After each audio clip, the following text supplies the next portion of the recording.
Hello everybody, I'm Ragzy Crypto and welcome back to my NFT channel. I'm a professional NFT artist, curator, and crypto analyst, and today I want to show you the basic types of NFTs and how you can make money with your own NFTs. So let's get right into it. So exciting. Hey, by the way, if you like this video at the end, make sure you smash the like button and also subscribe because this channel is new and I'm going to be releasing a bunch more videos with great content for all you noobs to NFTs and crypto. Alrighty, here we go. Dun, dun, dun, dun. All right, so NFTs. So you may have seen my first video. What are NFTs? If you haven't, I recommend you go back and watch that before watching this video. So today I'm going to go over like the three main types of NFTs. Now, NFTs can be everything and anything, and there's a whole big NFT world out there. But right now the buzz is generally around the digital art NFTs. So I'm going to focus on just those today. And we're going to go ahead and start with something called a PFP NFT. A PFP stands for a profile pic NFT. So you might have seen or heard that term before. And an example of this is the Bored Ape Yacht Club. Super famous. I'm sure you've seen these apes floating around the metaverse, floating around the internet. People are paying hundreds of thousands of dollars for them. Why? I'm about to tell you. Well, this is the Bored Ape Yacht Club, and as you can see, these apes are looking pretty bored. And this project just started in 2021, actually, and took off pretty quick. They got a lot of celebrity holders now. They did a great job with this. This is a great case study. If you're going to do a 10K PFP drop, definitely take some pages out of their book. They did a great job. So a PFP collection. So this is the most common type of NFTs. So you've seen these all over the internet. And PFP collections usually have 10,000 items. Or sometimes 8,000 items, 6,000 items, but usually it's a couple thousand. So the crypto punks, I'm sure you've heard of those as well, are also 10,000 unique items, right? And so basically people like to use these as their profile pictures. That's how they kind of got that term PFP. So like Eminem recently, if you haven't heard, bought a Bored Ape and he changed his profile picture to a Bored Ape. So you might have seen these all over Twitter. That's why they're called PFPs. Now, how people make money with these is this is an AI. It's a collaboration between like an AI scramble and the artist as the illustrator. So for this particular project, there was an illustrator that drew these apes. I think it was a couple different artists. And then they used, obviously, software to scramble the traits of these apes, and that's what gave them 10,000 unique items. So they didn't hand draw each individual ape in this case. Now we're going to go over the owners. So you can see there's 10,000 items, but there's only 6,000 owners. That means some owners have more than one ape. They have more than one ape, because if everybody only had one ape, this would be 10,000 owners and 10,000 items. The floor price, what is this? The floor price is the cheapest you can buy an NFT for. So in this case is 71 Ethereum, which is very, very high because this is a premium PFP NFT. Okay, 71 Ethereum. I'm going to get into Ethereum price, how much it is later in the video. And volume traded, this is the volume of Ethereum that these apes have traded, which I'm also going to get into a little later. But keep in mind, so these scrambly little NFTs with traits, these are PFP NFTs, very popular, very profitable if they're done correctly. All right, moving on. The second most common type of NFTs are one-of-ones, one-of-one NFTs. So we're trying to load this here. All right, so this is my series called Bite Candy. And it's a series I did, but they are all one-of-ones. So I did not use like software to scramble traits and do like a 10K drop. Because I just really like the artistic process and I really wanted to make one-of-ones and build my community slowly. So this is another option you can do. So these are one of one. So you can tell they're all in the same collection, right? They're all little hearts. They're meant to resemble those like kind of candy hearts on Valentine's Day. But they have some snarky little phrases on them, some silly phrases on them, right? But these are one of ones.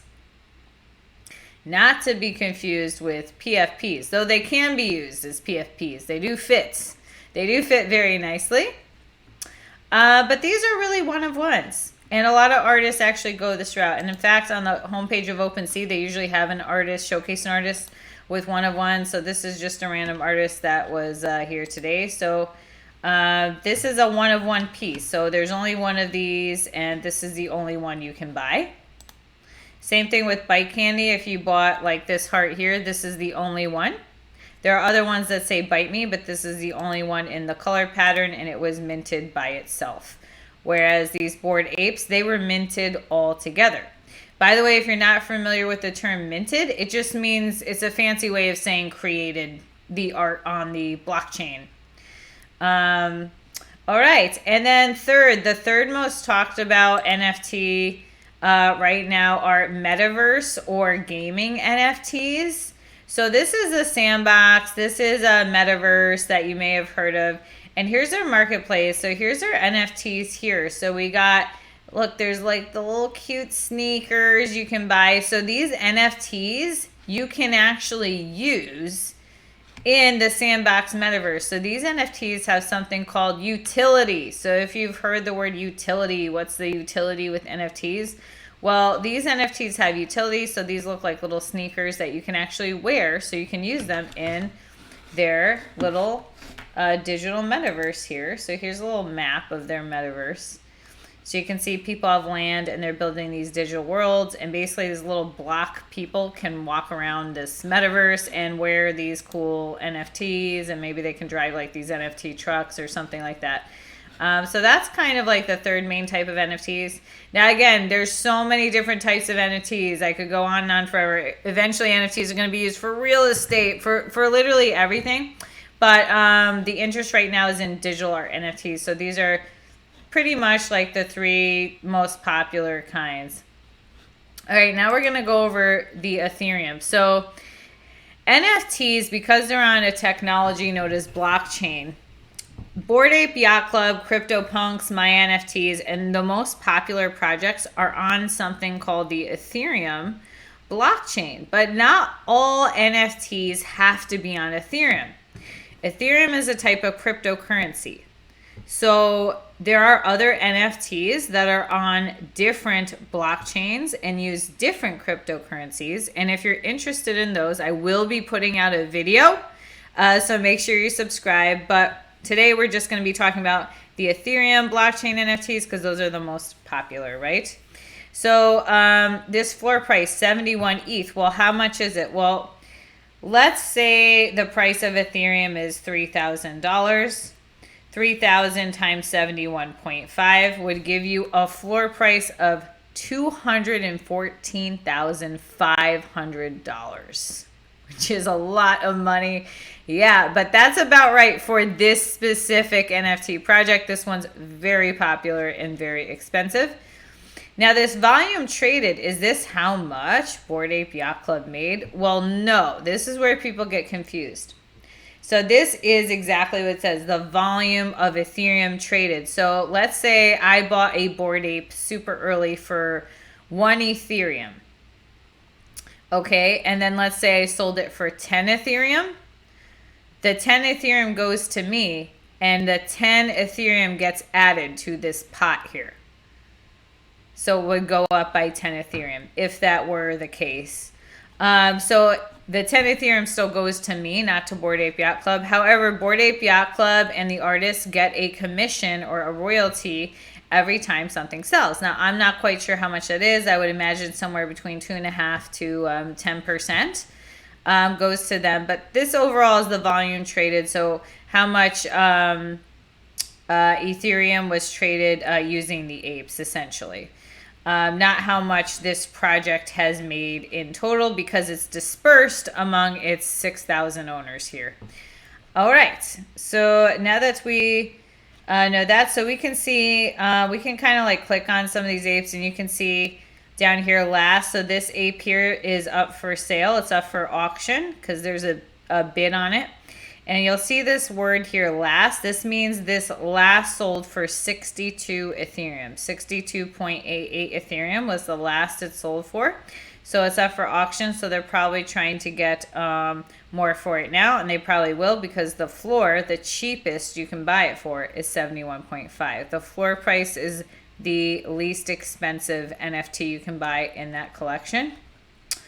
And you can see you can tell they're all in the same collection, but they're all different. This guy was really smart, really early. We see last 1.8 Ethereum. So this guy, I'll click on it and show you, bought his or her, this guy or girl bought theirs super early. Oh, this is owned by Pranksy, who's pretty popular in the NFT world. 1.8 ETH. So that was 7 months ago. Pranksy bought this 7 months ago for 1.8 ETH, and now the floor for these is he wants 74 now. The floor is 71.5. So you can see how profitable like this Ape Collection is. And I know a lot of people really want to do the PFPs and make money and all that. Or the number one question I get asked is, how do I make money from NFTs? How are all these people making money? Yada, yada, yada. Listen, there's a lot of catches. So number one, you need a really strong community. So the Bored Ape Yacht Club did extremely well because they had a very good business plan, one, but they had a very strong community from the very beginning, and they worked on expanding their community very well. So that's number one. And for someone like me who's doing the one-of-ones, I'm building my community slowly. So community is really, really key if you want a very successful NFT project that's going to last. Now, there's a lot of NFT projects that will not last, right?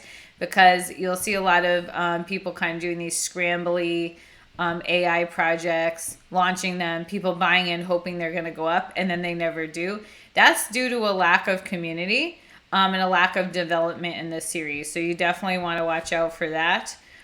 Two is marketing. If you're looking to be successful with your NFT project, you really need to market your series, you know, whether it's through social media or maybe you post it on a website that talks about NFTs. There's a lot of options, and I will be doing a video on that later. So again, make sure you subscribe. Three is you really need to develop your NFT series. So in the Bored Apes case, theirs originally didn't have some of the utility that they have now. So as the Bored Apes got bigger and bigger, they announced that they were going to give away the licensing rights for the apes, which was huge news. And that's why you see all these cool hoodies and all this cool merchandise for the apes, because if you have an ape, you can use it, which is great. And last but not least, this one a lot of people forget about, especially if you're doing one of those PFP projects. You really do need a team. You need a really strong team that has knows the goals, knows the vision of your project, and is going to help see it through and see it grow. So for someone like me who is doing one-of-ones, I'm building my community and building my team that way. That's what I personally chose to do. But if you're doing one of these big launches, you are going to need a team. And you're going to need a really strong community, or in my opinion, it's probably not going to survive. So that's the catch with those big ones. Anyway, guys, that was the basics of NFTs, the three basic kinds. I will be doing more videos on NFTs, on crypto for beginners and for experienced traders. So make sure that you are subscribed and following me. And thank you so much for your time. And if you like this video, make sure you smash the like. Bye, everybody.